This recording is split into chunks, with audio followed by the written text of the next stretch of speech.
Welcome to the podcast for elite personal trainers and coaches. This is where we learn all the secrets to building a successful business and impacting the world.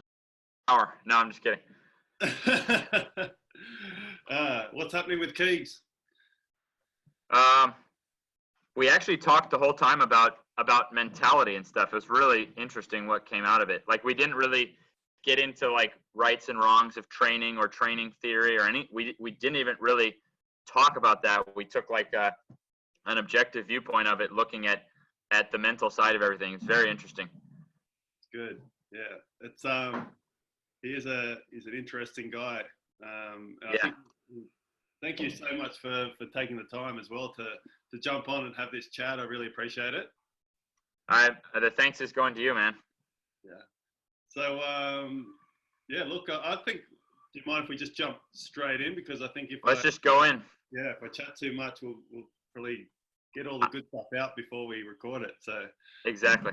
I'll hit record now, and I'll probably do another intro afterwards, but I'll do a semi-intro now, and let's go from there. So welcome back to the Chalk Strength Podcast. My name is Simon Bungate, and as always, I only get the best guests, so I'm always very excited to jump on and have some chats. And today we've got Mr. Ben Patrick, knees over toes guy. And I don't want to talk too much about the experiences that I've had with your system so far.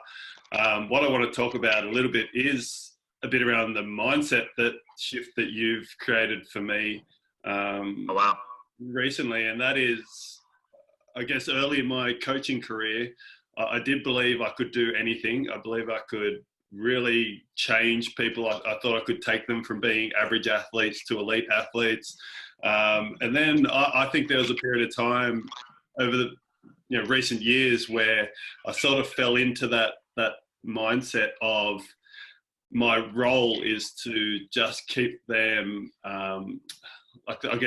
injury free, or like what they're really doing is their sport. All I'm doing is, just some supplement work, keeping it safe is probably more the sort of way of talking about it, not injury free, but actually, I know what you mean. Yeah, keeping them safe and making sure I don't hurt them in the weight room and things like that. And the mentality started to shift towards that for me. And I really actually stopped enjoying coaching when I started following that thought process of I'm just here to sort of tick the boxes.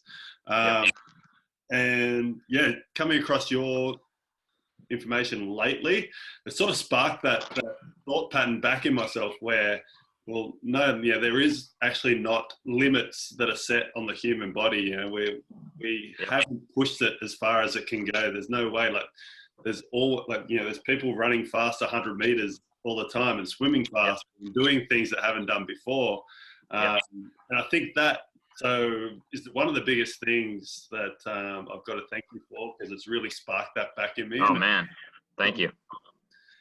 So thanks a lot for that, and I'm pumped to chat to you. And let's, for anyone that hasn't heard your story, I'd love to start with a quick version of you as a kid growing up, and then what sort of brought you to where you are today.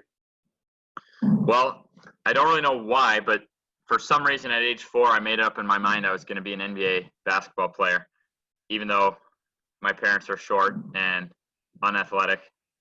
And growing up, I just, believed I would do it if I worked hard. Are we getting the audio okay? Yeah, that's fine. Mine's jumping around, I think.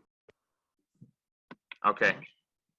So I basically just was obsessed with this idea that I was going to be in the NBA. But the problem is, as I started reaching, I remember the first time at age 8, I went and played some teams from another state, saw some national level competition at that age. And it was a big wake up call for me. Like, holy crap, there's some genetics involved in this. And so I can remember at 9 is kind of when I started my passion for trying to figure out how to get more athletic. But I was a sucker. I bought every Jump Higher in 6 weeks, Explode Your Vertical, Transform Your Speed. And by the time I was 12, man, shin splints, knee pain, elbow tendonitis so bad I couldn't play basketball most days, and going to any and every doctor, icing my knees 4 times a day. So I quickly went from trying to get more athletic to just being in a swirl of pain. And it wasn't until I was 18, because I was always thinking the next thing would work. I was always trusting some program that was already out there, thinking it would work. And at 18, my scholastic playing career was done. Like, that's the point in America when, okay, is a bigger college now bringing you on, paying for your education to play for their basketball team? And nobody was interested in me. I had been through multiple knee surgeries. I was in a messy place, but I did make that decision right then at age 18. Since I had nowhere else to go, I couldn't play. No one wanted me, but I really believed I was talented. I just didn't have the body for it.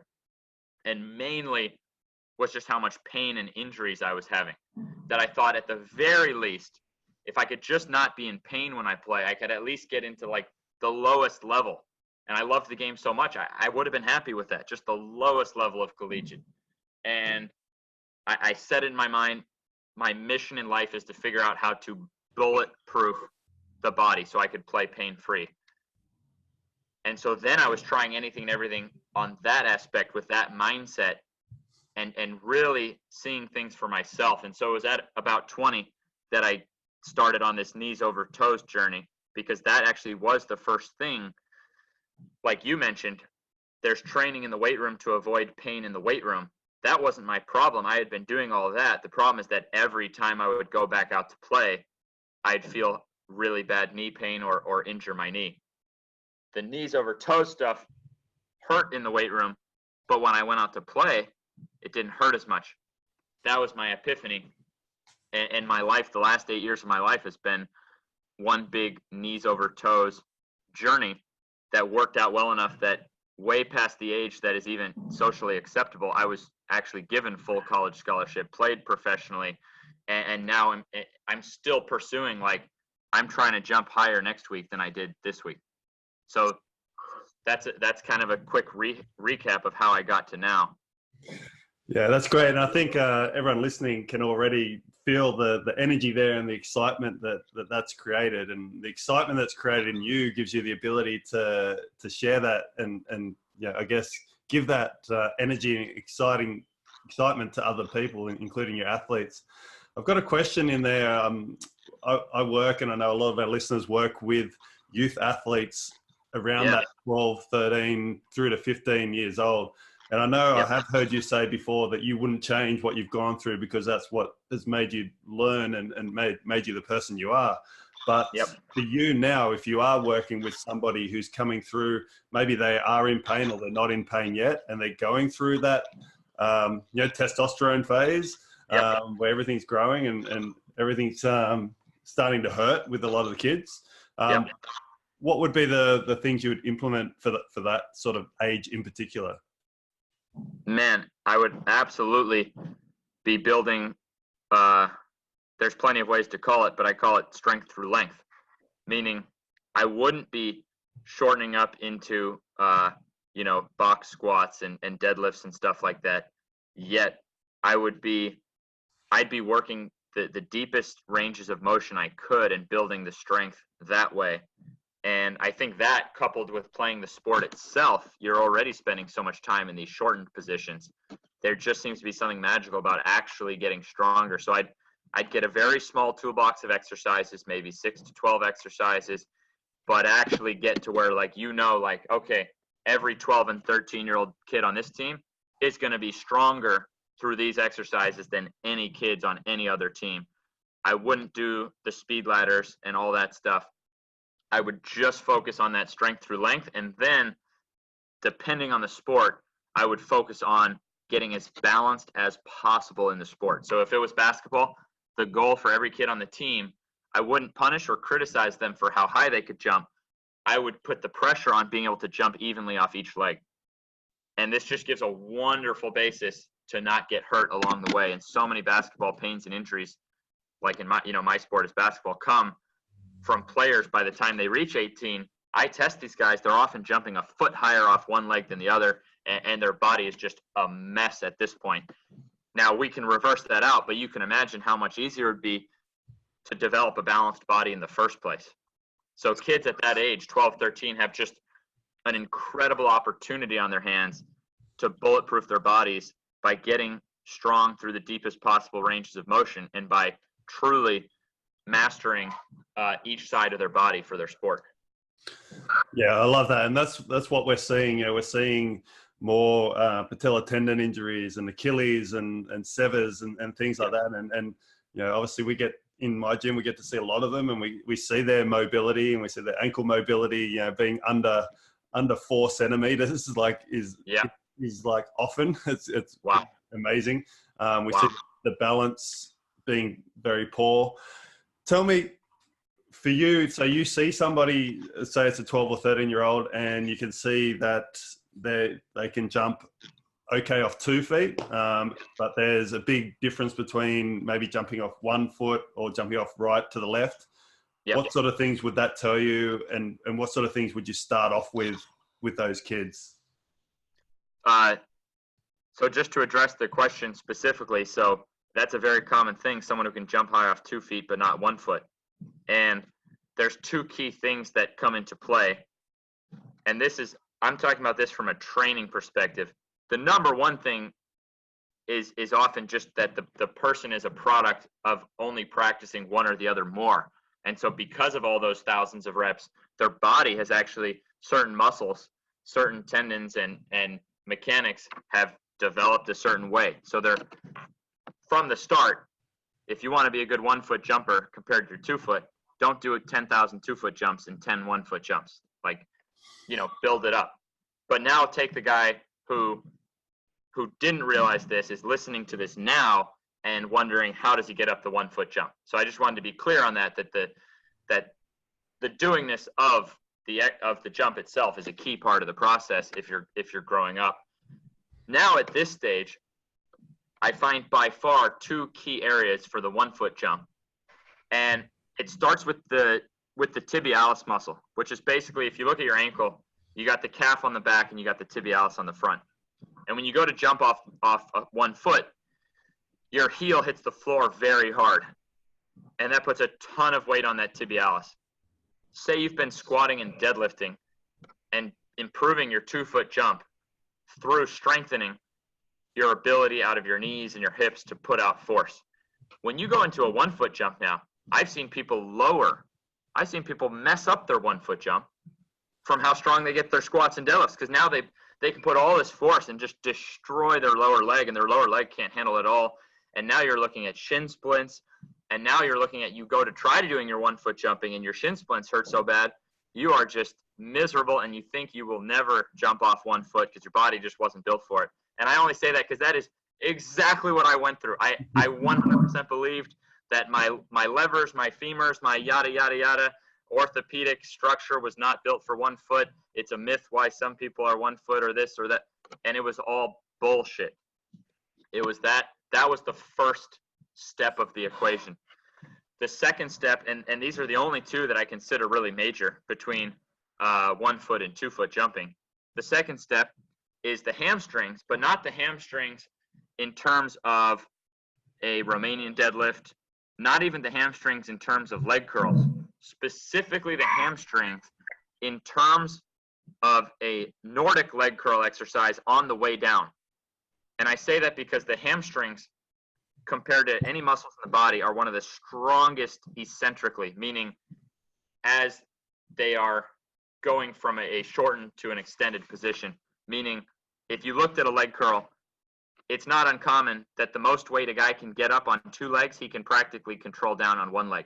And as you know, you ain't going to do that on a bench press. You're not going to do that on a squat. These hamstrings are built for massive forces eccentrically. And most leg curl machines, the way you would have to do it on a leg curl machine, you'd have to have a really heavy duty leg curl machine and truly work to a maximum on 2 legs and then fight that shit down on 1 leg. Or have a partner, really work as hard as possible. But then you get into the problem of that kind of machines can give where you think you're working hard, but it's like like if you're a strength coach, right? Would you, if you were trying to build a world champion rock climber, would you use chin-ups or a lat pull-down machine? Yeah. You'd be on the chin-ups. Yeah, there's something about it. It's like you got to move your own weight there. There's something, it makes you work a little harder. It gives you a little more necessity level. So that's, when I started doing this Nordic exercise, I was not even close to dunking off 1 foot. And man, I was dropping like a sack of potatoes. Like it looked like I had no eccentric strength whatsoever, even though I thought I had strong hamstrings because I had a strong RDL and because I could max out the leg curl machine. So I still didn't understand why I couldn't jump off 1 foot. So the way that we do the Nordics is we cheat our asses off on the way up. We actually do a full posterior chain movement that we explode out of the hips. I put it into the family. This is like learning power cleans for 7-year-olds. You can be 7 and start improving down the road your power clean by starting on Nordics, because to get up you have to use your entire posterior chain really explosively. So you start by exploding out of the hips. That gives you the momentum, and then you just finish the motion with your actual knee flexion strength. The reason we do that is because now whatever you got up, now you're trying to fight that down. So this Nordic exercise, I liken it to, it's, to me, it's the chin up of the hamstrings. It gives you that necessity, and you could put someone for years on leg curls, and I did this as a strength coach and still failed to get myself and others to jump off 1 foot while skyrocketing 2 foot jumping. And we were doing I didn't think I was missing anything, but those hamstrings are just wired differently, and they're wired for eccentric strength. And when you go to run on and jump off 1 foot, you're not stopping like you are on a 2 foot jump. It's an opposite nerve impulse. You have to keep running. You have to lengthen that hamstring and not let it stiffen and stop. You have to keep pulling that ground without it stopping. So it's a totally different motion than 2 foot jumping. It's actually like opposite signals you're telling your body. And your hamstring has to be so strong eccentrically that when you run up to jump off 1 foot, that you really don't stop running, and you just keep going on top of that ground. And that's why, like anyone who follows basketball, no one in history has ever jumped from the foul line off 2 feet. And when you see post players who catch the ball and have only 1 or 2 steps, they don't jump off 1 foot. 1 foot is more conducive to distance, and 2 foot is more conducive to verticality. So this is basically a different kind of jump than 2 foot. And that's why the practice does become important. And that's why even like at our gym, all our basketball players and even every guy we train online, we have a real professional dunker actually watch their jumps, because it's important that they're sending the right intentions when they do jump. But from a physiological standpoint, a dedication and transforming your tibialis and your eccentric hamstring strength, and like clockwork, I've never seen it fail. You can make any 2 foot jumper excellent at 1 foot jumping as well. And funny enough, usually their 2 foot jumping then gets even higher just because the whole body is more capable. But you get my point. Is I've never seen any variance. I've never seen any outliers. Anybody can jump high off 1 foot. Yeah, I love what I really like about what you're saying in there is, and correct me if I'm wrong, but the combination between what you're doing in the weight room, you're actually really then taking across to your practice. Yep. And then into your game. So there is a big breakdown, I believe, as well in strength and conditioning between the strength coach staying in the strength room and just looking at what they're doing in the gym, and then the coach, the sporting coach out there looking at what they do on the field. Yep. And the link between the two, like it just isn't there. And I like the idea of, now practice actually has to be, I guess, a little bit more accurate in how you practice. I think going back a little while, kids probably practice a little bit more balanced than they do now. Even, it was probably just for some reason they just played more and they were more free. But I think now we're in a stage where we actually have to monitor how kids practice and play, that they are balanced. There's too much pressure from a young age, meaning like in basketball, the moment you can dunk, it's an embarrassment not to dunk. And so whatever jump you can dunk, that's it. Yes. That's your jump now. And if you're not lucky enough to have simultaneously been able to do multiple jumps, you pretty much stop working on any other jumps because you don't want to be embarrassed. There's so much pressure. You want to do what's impressive now. No one wants to be in front of their friends missing dunks off their awkward leg. And that just starts ruining the body right from that point. And without realizing it, they're cutting off their long-term performance. Meanwhile, Kobe Bryant grew up in Italy and never played on these youth American all-star teams. He never grew up with this concept of how much he had to impress people when he was 12 years old. And you can watch his film, and he's the only player in NBA history who consistently dunked off his right leg and left left step and left right step. So the one guy in NBA history who grew up of American players furthest from the American system of pressure too early and too much embarrassment from working on a weakness. And that guy was the most balanced jumper. And to his very last game, he was still one of the most athletic players in the NBA. And the guy played for like 20 some odd years. And I'll post something like that online and someone will say like, yeah, but he struggled with a lot of injuries. Well, so did everybody else. And this guy made like hundreds of millions of dollars. So if that's not good enough for you, then fuck off. Like, I'm not going to sit here and argue about Kobe Bryant's health because comparatively, he was incredibly healthy compared to the average basketball player whose body's broken down like mine was by age 18. So anyways, sorry. No, I agree. We're seeing that a lot across a lot of sports now is that person who wasn't the best all the way through, but they actually just kept working on their craft and being consistent. You know, we're seeing it in rugby league, and we're seeing it in soccer in Australia quite often. It's that person who spent a lot of time in the backyard with cricket as well, and just working on certain skills and being balanced across the board, and being a student of their craft. I think that's what's starting to really become the best players in a lot of the games. Yeah, I'd have soccer players. I'd be putting a gun to their head figuratively to kick the ball like a cannon with either leg. But probably by the time they're 11, they're going to be getting cussed out by their coach if they miss that goal by trying to go with a left-footed kick when their right leg is stronger. So that's kind of what I mean on that is I think there's so much attention to win at a young age that they don't give themselves a chance to actually win the most at a later age. They would be better if they could get that kick with either foot equally. But I think it's very rare to find a soccer player, they all think they can, but who can truly kick as well with either foot. That's just a small example, and that's common sense. And tell this to a non-soccer player, and they'll understand. But then tell it to their soccer coach who's trying to win that game when they're 9 years old, and he'll curse them out for missing that kick with the left foot. Yeah, no, it's so true. So let's move up a little bit further along. So we've got our elite athletes now. So they've been kicking off the 1 foot or jumping off the 1 foot for a long period of time. What's your process, or even if I can sort of walk through an example, someone will come into your gym for the first time. What is, and we'll say a basketball player, what is the process that you go through with that person initially? You know, initially it's, for basketball, you find these guys are really tight and really weak. And so it's a process of, it takes dedication to really get them strong because they're so tight.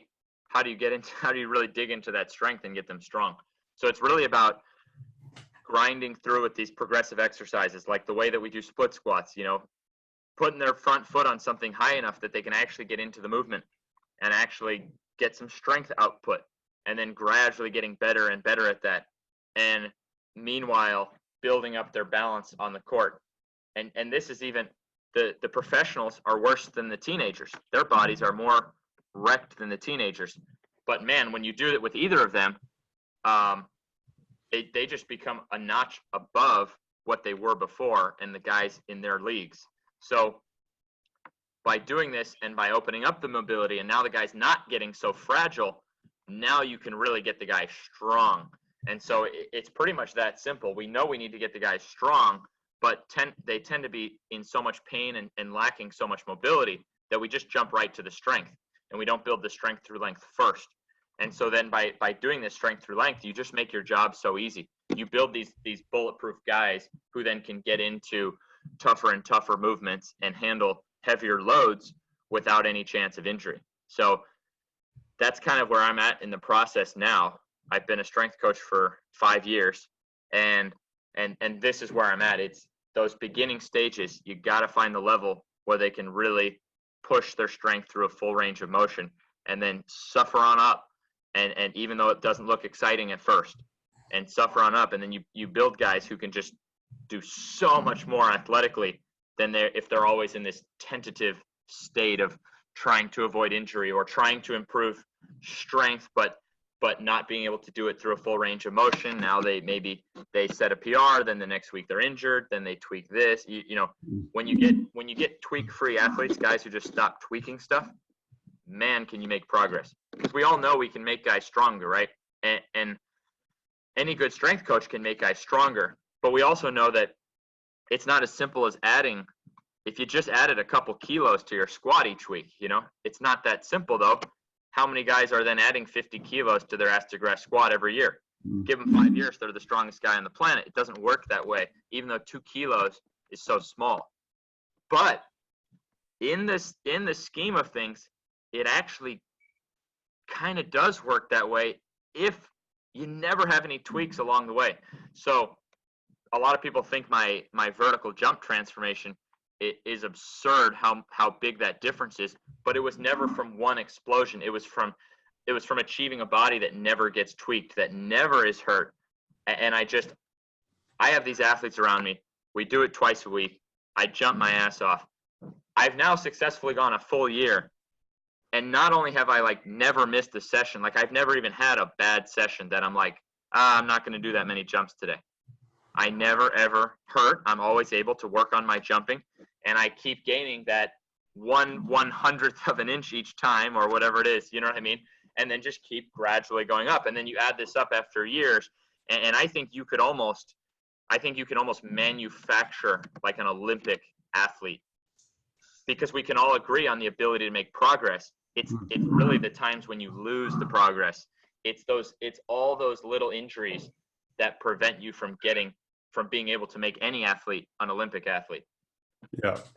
I think your system, I've been using your system for a while, and I think your system does work really well. And I asked the question about what tests do you do, but I think your system and your exercises almost work as a test. You know, if we take the split squat, for example, if you have someone in and you start them on a split squat, you can start to see where what level they're at already by how high they need to start with their feet. So you don't have to go across and necessarily do, you know, a knee to wall ankle test or things like that, because the exercises that you're doing are somewhat a test, and they're also really measurable where you can see improvements. And that's what I really like. Like I used to use a lot of gymnastics type work where you can see improvements not just through adding weight on the bar, but you can see improvements through holding certain positions and moving through positions. And that's what I love about your system as well. It gives that instant feedback, but also the I guess the joy of continual improvement. Yeah, both of those are key parts of the process. If you don't really know if something's improving or not, that can make it tougher mentally. And then I see guys getting hurt all the time. They do 12-week program, then test speed, test 40-yard sprint, test vertical, test deadlift, and test squat to see if it worked, and half the guys get hurt doing the tests. So at some point I realized I have to so if a guy walks in, workout number one is test number one. I'm not testing them. I'm putting them through their first workout. And that workout, immediately I can see what's their range of motion deficiencies, what are their strength deficiencies. And that's, as we speak, that's like my next big breakthrough in my programming, because what happens is you have guys that, if I give these like Olympic level qualities, see, I've worked with enough athletes to know how to make an Olympian. But if you just give someone, here's your Olympic qualities, they basically just try to go max those qualities and hurt themselves. You see what I mean? So then I stepped off that, and I made my system like, okay, you have to do 12 weeks of this. You have to do 12 weeks of this. But now I'm coming around to where it's like, unfortunately, that's not really ideal either, because making everyone do the exact same 12 weeks, at least it'll work, but it's not going to be the best results you could possibly give. You're still going to have guys who didn't really put in the work and are going to the next level, or you're going to have guys who did put in the work and mastered that shit by week 3, and now you're losing his interest and you're losing his passion. You know what I mean? And you're killing him by making him do the same thing he can already do. So now that's like my next big thing is going to be using levels so they don't just rush right to the last thing, and forcing athletes to achieve all the standards of level 1. You see what I mean? So if you had a level 1, 2, 3, 4, and you don't even get to go to level 2, that doesn't mean once you can do X amount, this is not one of the exercises, but just for example, once you can do X amount on a bench press, then you do this. No. That would be once you can do every other area of your body relative to that bench press. Now you get to go to level 2, because otherwise the guy, again, will just keep pushing too far in certain areas and ultimately end up injuring himself. So it's funny that you brought that up about the test being the workout. You know what I mean? Because that's exactly what I'm trying to create, is to create something more foolproof where people can progress at their own pace. So it has that pressure. You have to be able to achieve these things, and you have to be able to achieve all of them so that your body's balanced and protected before you go to the next level. Yeah. And I love that. Like, obviously all of us like improving and gamifying things, but again, like, we're working with a lot of youth athletes at the moment, and no one likes success and gamifying more than the kids. So yes, yeah, I think it's it has to be. You can't make them do a program that even if you're right, you know what I mean? That's what I had to realize. Even if the program is very good, a game is actually a very important part of the process, whatever that may be. So now, how do you make the game that it's also in their best interest in terms of health? So, yeah, I'm right on board with you on that one, and especially the younger they are, that shit's got to be a game for them. Yeah. So I did get a question. I put something up on Instagram about me. Oh, nice. You, and there was a few questions that came through. One was regarding best exercises for ACL rehab, but I think we're going to probably go through that. The other one was about, there was actually a couple of questions around how you came up with your standards and ratios and things like that. And I know, like, I spent a bit of time with Charles Poliquin back in the day, like a few years back. I did a lot of his courses, and also had the opportunity to work with a couple of athletes of mine with him. And Nice. That sort of thing for me back then was just like absolutely like blew my mind and changed my thinking across the board on everything. And like I said, it made me really, really excited about possibilities back then. How are you? I know you're diving into that side of things even further, and maybe even explaining it better, I think, than Charles did. So what's your thought patterns around those types of things? Charles started me on the idea of ratios and standards of strength, and he laid the groundwork. And then just for me, being just one of the most beaten up, unhealthy guys and lacking the athleticism in particular, I've basically taken those concepts and really applied it to things that it's going to help you not just be balanced in the weight room, but really be athletic and really be healthy. So Poliquin did a lot of numbers, and trust me, there's probably no one on the planet who knows his numbers as well as I do. I mean, I remember every number that weren't even at certain courses that you could only find on one spot on the internet. And like I lived and breathed those numbers, and I actually used to make my staff at the gym know them by heart, and I would check them on the spot to make sure they knew them. But it was missing a little bit because it didn't get into enough of what was actually going to protect you. Like I found a seated good morning to be a wonderful predictor of lower back injury and mobility in your adductors and your glutes. And so, like, Poliquin was an advocate of that exercise, but he didn't have any number associated with it. So one thing I found that was a stumbling block is you would tend to have programs that would drive up the front squat or the deadlift or the incline bench press or the power snatch or something like that. But the accessory work didn't have the same pressure as the main work. So I actually worked with athletes too that this is not to knock Charles, but like, for example, one athlete that based on his body, I determined the most important exercise for him by far was the ass to grass split squat.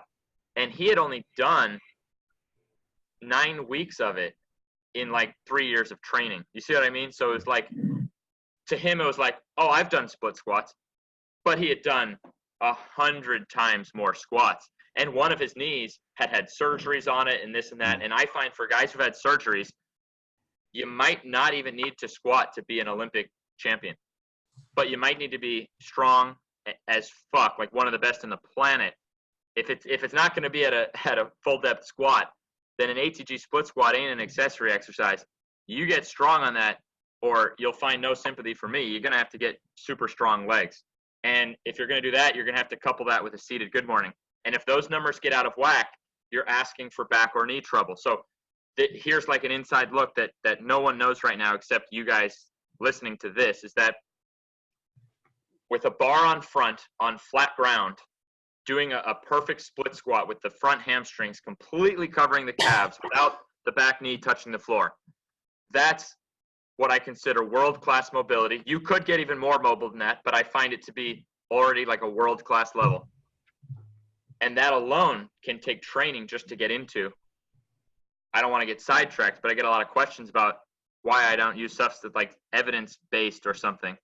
But like, no one's done the work to get good enough as I expect my athletes to get at an ATG split squat. So how could you even know the effects of it yet? Anyways, bear with me, and one day I'll get all this stuff evidence-based. Right now, I have no idea how. So that exercise I find is the most pure test of your leg strength possible. It tests evenly between sides. You have to have adequate range of motion. You have to have ankle mobility.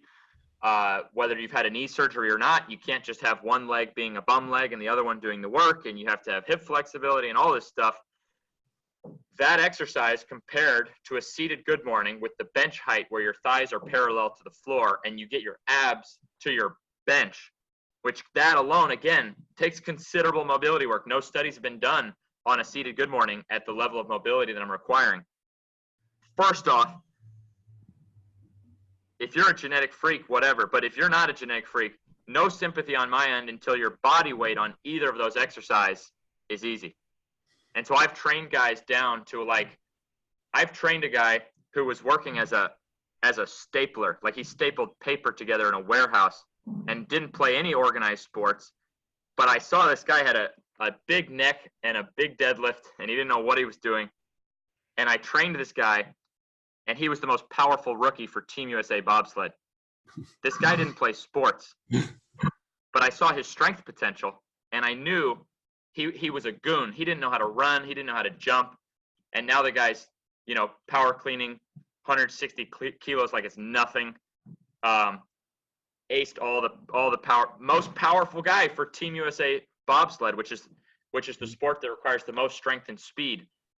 Well, this is a guy that got like body weight was a piece of cake on both those exercises at full depth. He trained himself to these abilities. He has a 40-inch vertical from standstill. I don't even have those qualities yet, and I can't do body weight on those exercises like a piece of cake yet. I'm actually working towards that. But my point is that those two exercises, you actually can replace a squat with those exercises, but any degree you're out of balance in those two, so the stronger your legs are, but if you're lower on your seated good morning, you're asking for a back injury. And the other way around, you're asking for a knee injury. So those are two numbers that I found from hundreds of athletes to be an amazing predictor, not only of athleticism, but of injury prevention. And that's an example that like Poliquin didn't have a number for split squat and seated good morning. They were accessory exercises. The guy laid the foundation, and I mean, I'm thankful for that guy. That guy made my life, by doing the work that he put into it. But I took that concept of numbers and I thought it was the most brilliant thing. And so my mission was to figure out, how do I figure out numbers that no one hurts their back or hurts their knee? And how do I figure out numbers that I can dunk this ball and not just have a strong squat or deadlift? So there's more to it than just the big numbers, I'm into the little numbers, and you can see what a nut I am with this stuff. But that's so good. I love it. And firstly, those two exercises that you spoke of, coming out of the bottom of either of those exercises, like if you have anything that's that's not strong enough or out of whack, it's going to be impossible. Like, you can attest. It took me so much work, even myself, to just be able to do them. Yes. Let alone try to worry about getting strong on them. Yes. So it's a long term. This is not for the weak at heart approach, because anyone can go right now and test their deadlift, but you can't. The average person listening to this can't even go test those exercises. He's going to have to work his way up just to be able to do them. Yes. No, I love it. I love the thought of those two exercises. I know that out of the bottom of a squat, people can find a way, and out of like doing a deadlift, people can find a way to move that weight. But out of those two exercises that you mentioned, there's just no way. If you don't have everything balanced and everything moving in the right direction, and also both sides, quads and hamstrings working at the right ratios and things like that, you're just not going to be able to get out of there. So it's I can't agree enough about those two exercises being a huge indication. Appreciate that. So those are two examples that by the end of next week I should have like my latest edition out. I'll be sure anyone who does a podcast with me gets free lifetime membership. So wow. You'll be no, you're the first to know my seated good morning split squat ratios, and you'll be among the first to know all the other ratios and my proposed plan of how to achieve them, but being balanced through each stage so that you never go backwards, only forwards. Yes. And I have been doing your program for a while, and there's no doubt it's the best $50 a month anyone can spend. So I appreciate that. More than happy to keep that rolling, because I'm loving your content. Your email now is one of the first that I actually look forward to coming through. And nice. Opening for a while, so thank you for those as well. You might regret saying that, because we do daily content now. So I don't know. You're either gonna love me or you're gonna tell your email to put me as spam. Yeah. Because Monday through Friday now we shoot new content based on what our guys are asking about. Amazing. And on that side of things, obviously now the business is growing. You've got more things going on, and a lot of our listeners I know as well. We've got a lot of athletes who have to work as well, and we've got a lot of gym owners and a lot of coaches who might be studying and doing a load of things. And I'm really curious to know how your like a day in the life of yourself, of what it looks like, and how do you manage to coach athletes. Is it 700 odd online clients now, and train, like obviously you spend a lot of time training. How do you manage all this, and how do you do it so well?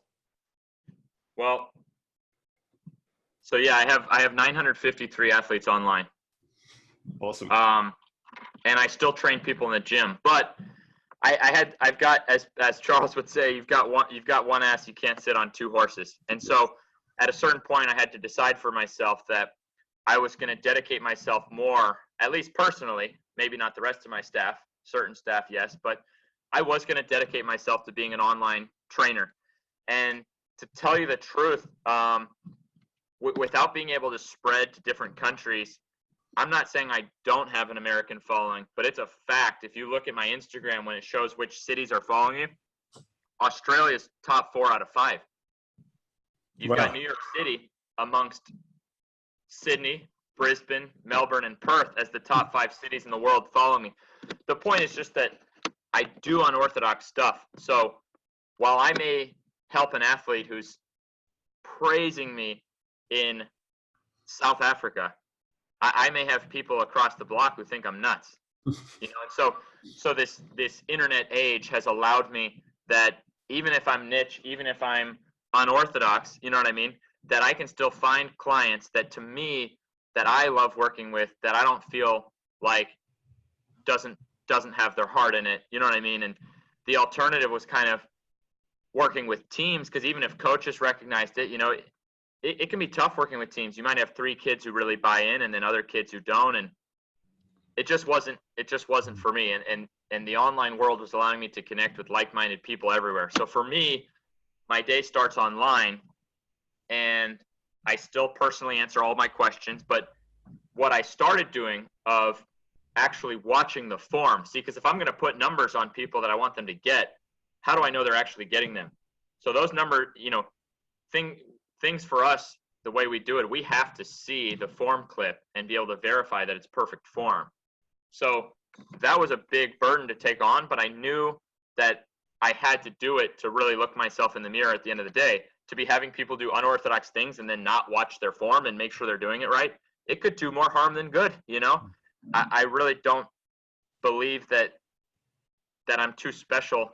You know, when I looked at things, it was like, I have to be careful about what I'm putting out there, and I have to actually coach people through this. So I used to do that all myself, and now I have other trainers who work with me. So now we do it together.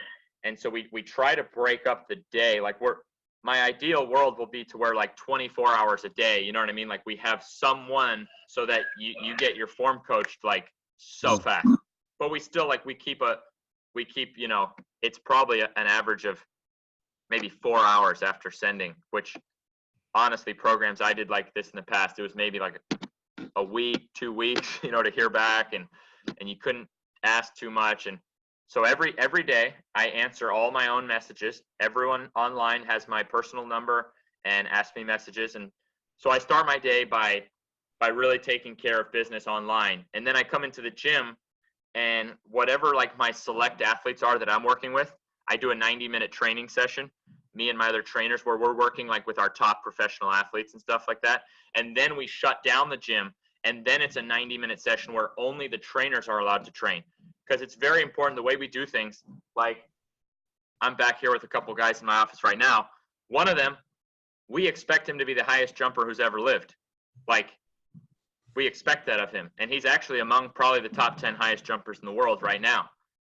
The point is, for us to keep pushing our product forward, we can't just sit behind some book we wrote or something. Like we have to live it. We have to know exactly what our athletes are going for. So it's a really interesting group here that the trainers themselves have made themselves freak athletes in some way or another. And so we make it mandatory that no one else is allowed in the gym, only the trainers. And that's where we really keep brainstorming and training together. And it's a really key part of the process. That kind of then marks the end of my day at 4 o'clock. And then I shift back into online mode. It allows me to, like we're talking right now, because for me it's 6:50 p.m., but you're waking up. So like there's certain things that if I only do in the morning, it's just a little bit unrealistic. You know what I mean? So I start my day online. I finish my day online. I still train people in person, and I still train myself with the same pressure.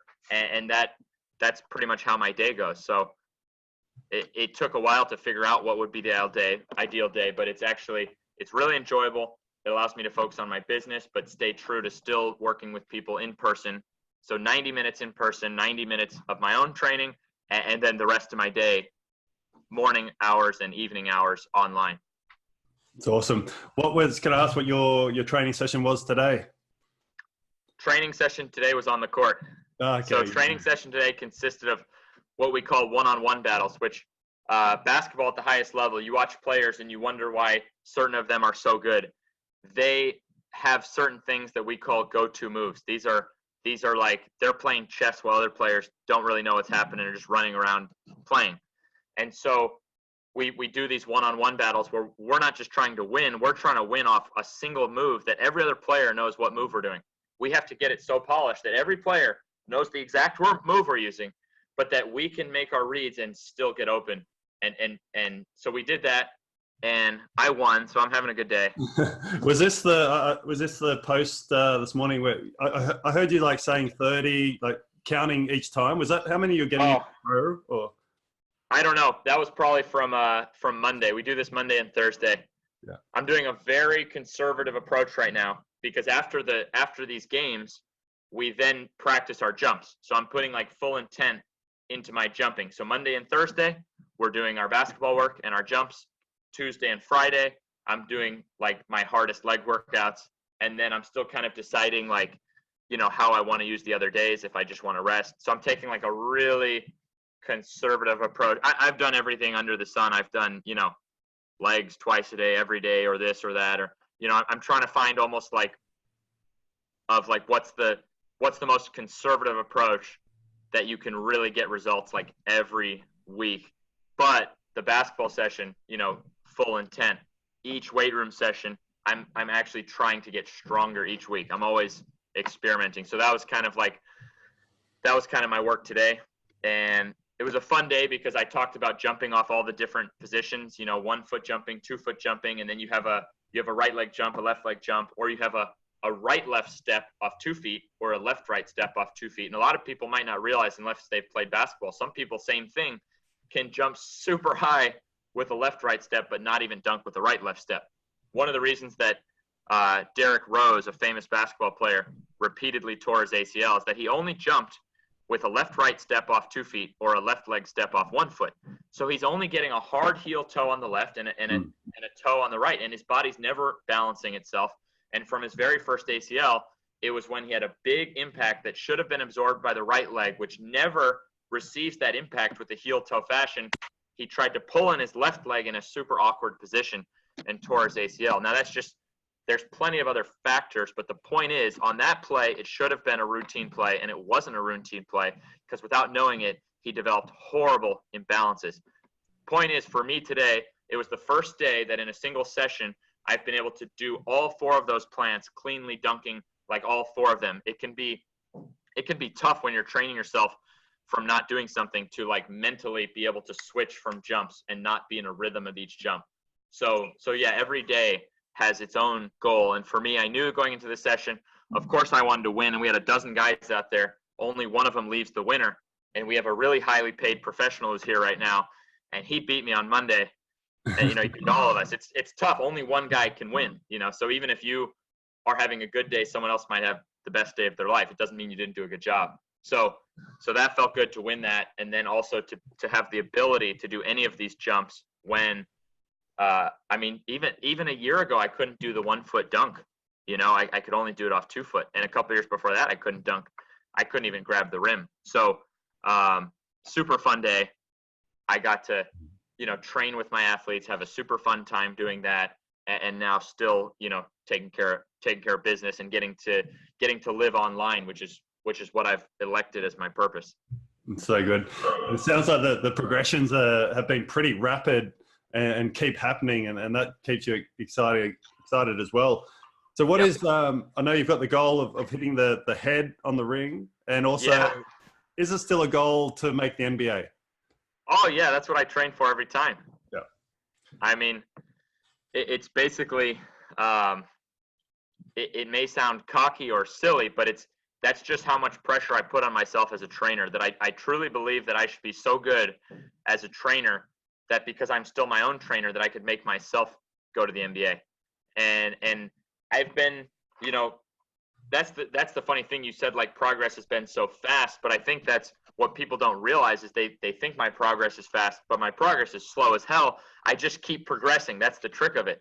If you knew that you could gain a 1/16 of an inch on your vertical every week, and you could keep doing that, but that's exactly what happens because it's a foolproof approach. It has no holes. I'm using the laws of strength training. I'm using certain proven laws just in a way that's not proven yet, but I really am using an evidence-based, physics-based approach just applied to something that no one's really tested in that way. So the progress is slow, but because I know that if I can just keep making progress, that ends up appearing as fast progress.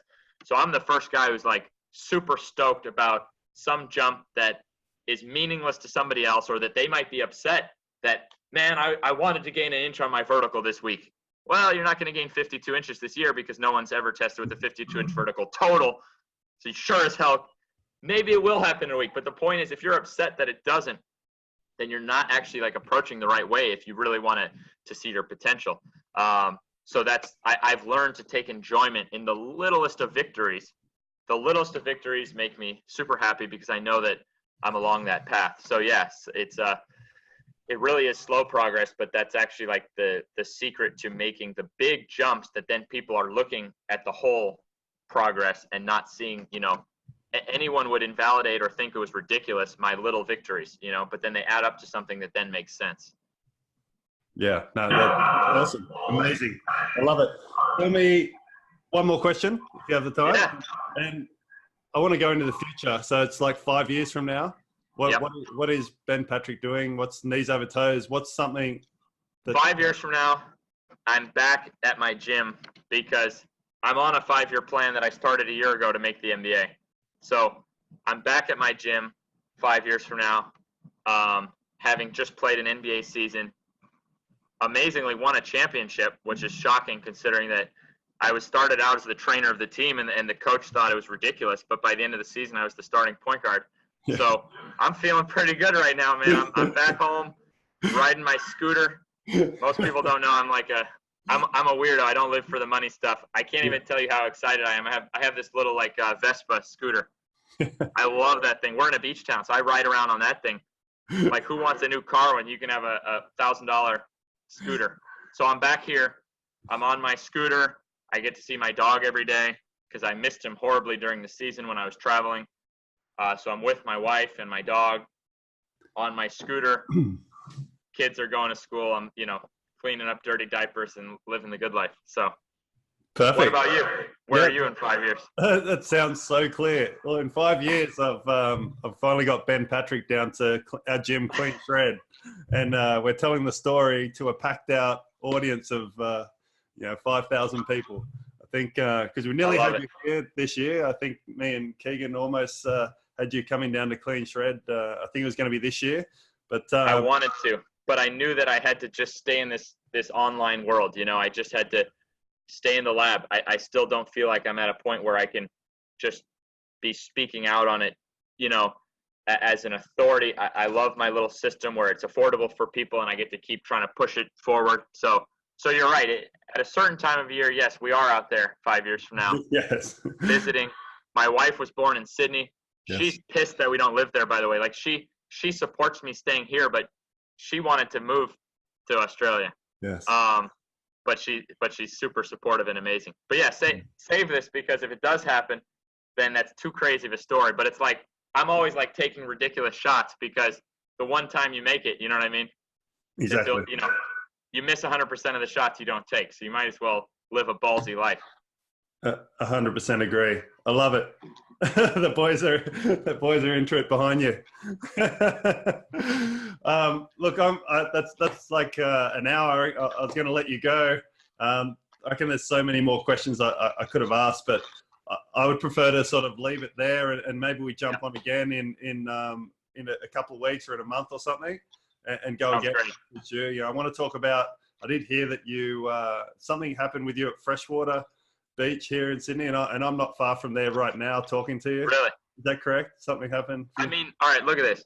I'm getting married on a little boat. 15 people came over from America for my wedding with my wife, who was born in Sydney but moved when she was young. She really loved it there and always wanted to go back. So we go to get on this boat, and the captain of the freaking boat is one of my online clients. I only had 50 clients. That's impossible. We're both like having this moment of like, what reality TV show is this? Who set this up? He didn't know who he's taking on the boat. He was just doing his next gig or whatever. But what's even crazier is that in Freshwater that morning, I had run into him. Like, someone on the street goes like, Ben, knees over toes guy, whatever, and comes over and is like, dude, I was just doing one of your workouts. He's like covered in sweat. We take a photo. It's the first time anyone's like recognized me. You know what I mean? And so it's the first time anyone's recognized me. Like I said, I had like 50 clients in the world. And then later that day, that was my wedding day, that I ran onto him at this coffee shop in Freshwater. And then that evening, I go to get on the boat and he's there. So now we really are like, what is happening in the world? But that was kind of when I knew. That was the start of when I knew, like, all right, like, the universe is sending me some signals, you know what I mean, that I need to become an online trainer. Yeah, no, I feel it's heading in the right direction. I feel yourself and Keegan with the Real Movement, like, and things for Clean Shred with our gym and things like that. I feel like there is a real momentum that we're getting. I think you're right with like just staying in the grind that we're in and just keep moving forward and keep sharing and keep improving people, and it's going to be massive. That's awesome. Well, next time I'm there, I definitely got to catch a workout, because I have to admit, leading up to the wedding, I was trying to like figure out where I'd work out and stuff. And I remember seeing your gym and I'm like, there's no fucking way I'm going to get in there. Yeah. There's no way they're gonna let me in there. Like I was so intimidated, and now I'm talking to you. So Amazing. so That's- so next time I'll give you a heads up, and And we'll have a it'll dunk. be a good time. We'll have a dunk comp. On Yeah, the and 5 years from now, I'll go. Me and my wife will finally make the plunge. We'll finally have enough money, because my first thing I was telling her, I was like, how are we going to get our dog to Australia? yeah. So, after winning an NBA championship, the owner of the team will be so rich, he'll just charter us a plane. You know Yeah. what I mean? Yeah. So he'll Perfect. charter us a plane that my dog can come on. Yeah. And have the best dog food. Yeah, we'll come live out there for like a year, and of course I'll see you at the gym. Amazing. Can't wait. Look forward All to right. it. Thank you Awesome, so man. much for your time. Again, just quickly, where people can find you and how they can jump on your online program. Knees Over Toes Guy on Instagram, and my coaching is ATG Online Coaching. And I started doing a thing. I got my web guy to give me an ATG 15 is a code that any of your guys listening to this can use for $15 off the first month, because that's how much I keep out of it. So that's me saying thank you to your guys. I still got to pay my team, but you can try it the first month free on me, at least, you know. So good. And I'll see what I can do for you. Amazing. Thank you so much for that. I really enjoyed it. There's heaps of things in there that people get some great information out of, and I really appreciate your time. And yeah, I hope we can do this again real soon. Definitely. Thank you so much. Awesome, man. Nice to meet you. You're a legend. Yeah, you too. I've been loving following you. It's awesome to be able to actually talk with you. Chat. I'm actually coming to America in January. Wisconsin. I know nothing about America, but I'm going to Wisconsin. Oh wow. Wisconsin. Bad choice, but if you decide, no, I'm just kidding. That's what everybody says that I speak to, and I think that's the idea, is that it is a mentoring sort of coaches thing, and I think the strength world is actually the best in the Midwest. It's right.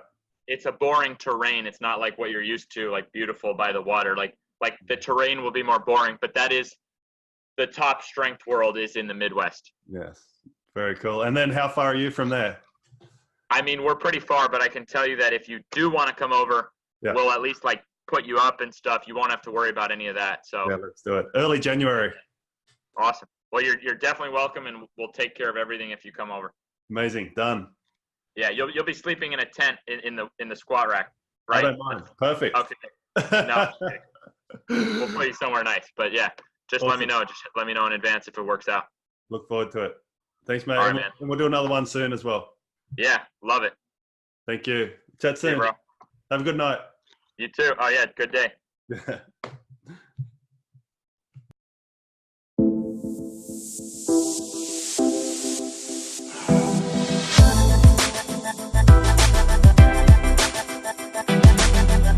Talk Strength, equipment built for athlete and life performance. We've got it all, and we're going to create your dream space.